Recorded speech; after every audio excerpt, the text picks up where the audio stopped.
প্রতীক ইস্যুতে নির্বাচন কমিশনকে ইসি বিতর্কিত না করতে জাতীয় নাগরিক পার্টিকে এনসিপি পরামর্শ দিয়েছেন।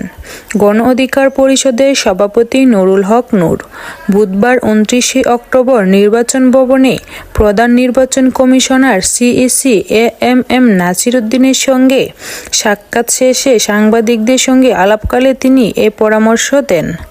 নুরুল হক নূর বলেন, আমাদের জানা অনুযায়ী নির্বাচন কমিশনের গেজেটে না থাকলে সাধারণত কোনো দল প্রতীক পায় না।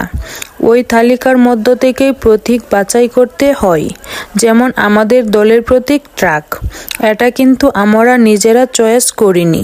কমিশনের বিধিমালা অনুযায়ী সেখান থেকে নির্বাচন কমিশন আমাদের দিয়েছে। তিনি আরও বলেন, সুতরাং অন্যান্য রাজনৈতিক দলগুলোর উচিত হবে না নিজেদের স্বার্থ সংশ্লিষ্ট কোনো ইস্যু নিয়ে নির্বাচন কমিশনকে বিতর্কিত করা।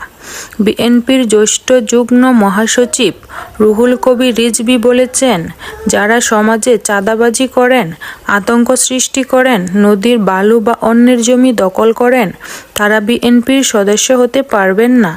বুধবার 29 অক্টোবর দুপুরে নরসিংদীর মাধবদীর একটি রিসোর্টে জেলা বিএনপি আয়োজিত নতুন সদস্য সংগ্রহ ও নবায়ন কর্মসূচির উদ্বোধন অনুষ্ঠানে প্রধান অতিথির বক্তব্যে এ কথা বলেন রিজভী।